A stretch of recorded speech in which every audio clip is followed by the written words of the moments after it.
America और रूस Ukraine को लेकर आखिर क्यों है आमने सामने। पश्चिम के कई देशों की खुफिया एजेंसियों ने लगातार चेतावनी दी है कि रूस अपने पड़ोसी यूक्रेन पर हमला कर सकता है। अमेरिका के राष्ट्रपति जो बाइडेन ने बुधवार को कहा कि उन्हें लगता है कि उनके रूसी समकक्ष व्लादिमीर पुतिन यूक्रेन में दखल देंगे, लेकिन एक मुकम्मल जंग से बचना चाहेंगे। राष्ट्रपति बाइडेन ने असल में रूसी सेना की छोटी सी दखल की आशंका जताई। उनके इस बयान के बाद यूक्रेन में तनाव और जो बाइडेन की आलोचना दोनों बढ़ गई है। यूक्रेन के राष्ट्रपति वोलोदिमीर जेलेंस्की ने गुरुवार को अमेरिकी राष्ट्रपति के बयान पर जवाब दिया। उन्होंने कहा, कोई छोटी सी दखल नहीं है, सिर्फ इसलिए कि कोई हताहत नहीं हुआ या प्रियजनों के खोने की कोई शिकायत नहीं मिली। पश्चिमी देशों के सामने रूस की मांग। रूस के राष्ट्रपति व्लादिमीर पुतिन ने पश्चिमी देशों के सामने कई मांगे रखी हैं। उन्होंने उन देशों से जोर देकर कहा है कि यूक्रेन को कभी नेटो का सदस्य नहीं बनने देना चाहिए और नेटो गठबंधन को पूर्वी यूरोप में अपनी सभी सैन्य गतिविधि को छोड़ देनी चाहिए।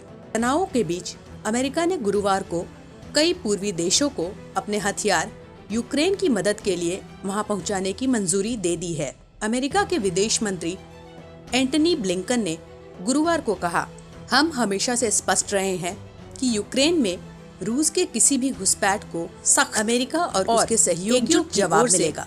इस बीच तेज गुरुवार को दिए एक भाषण में राष्ट्रपति जो बाइडेन अपने पहले के बयान से पीछे हट गए। उन्होंने कहा कि यूक्रेन में रूस की सेना के किसी भी घुसपैठ को हमला माना जाएगा। एंटनी ब्लिंकन ने गुरुवार को जर्मनी की राजधानी बर्लिन में इस मसले पर यूरोप प्रमुख देशों के विदेश मंत्रियों के साथ एक बैठक की।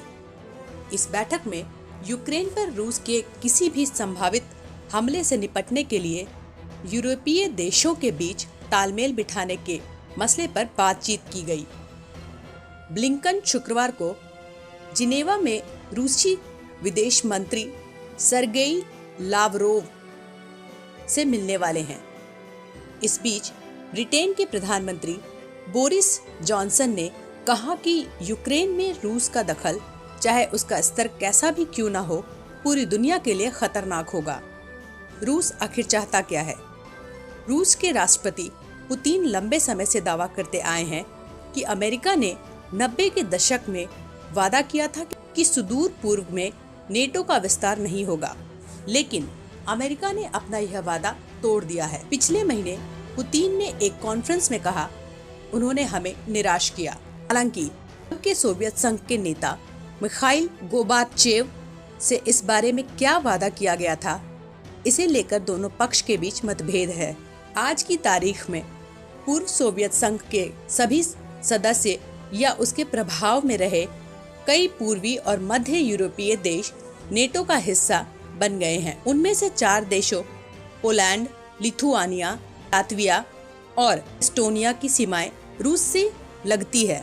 रूस का तर्क है कि नेटो के विस्तार और उसकी सीमा के पास नेटो की सेनाओं और सैन्य उपकरणों के रहने से रूस की सुरक्षा का सीधा खतरा है। पिछले कुछ हफ्तों में रूस और नेटो के रिश्ते में खटास आ चुकी है। पिछले साल 18 अक्टूबर को रूस के ब्रसेल्स स्थित नेटो के मुख्यालय में अपने मिशन को खत्म करने का ऐलान किया।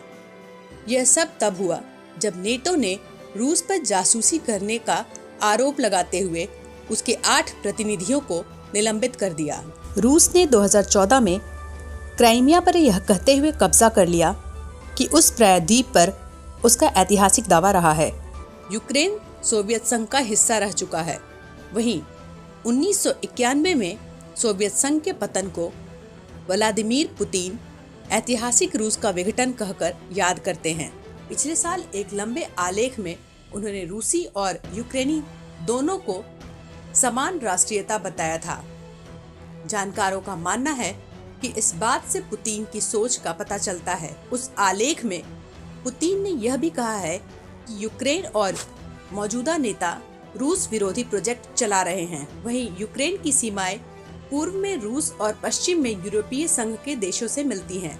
हालांकि पूर्व सोवियत संघ के सदस्य रहने के चलते उसके रूस के साथ गहरे सामाजिक और सांस्कृतिक संबंध हैं। यूक्रेन में रूसी भाषा बोलने वालों की तादाद अच्छी खासी करीब 17% है। यूक्रेन ने 2014 में अपने रूस समर्थक राष्ट्रपति को उनके पद से हटा दिया था। उससे नाराज होकर रूस ने दक्षिणी यूक्रेन के क्रीमिया प्रायद्वीप को अपने कब्जे में ले लिया। रूस ने वहां अलगाववादियों को अपना समर्थन दिया, जिन्होंने पूर्वी यूक्रेन के बड़े हिस्से पर कब्जा कर लिया, और तब से रूस समर्थक विद्रोहियों और यूक्रेन की सेना के बीच चल रही लड़ाई में 14,000 से अधिक लोग मारे जा चुके हैं।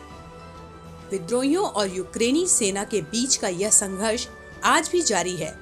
फिलहाल दोनों के बीच युद्ध विराम चल रहा है।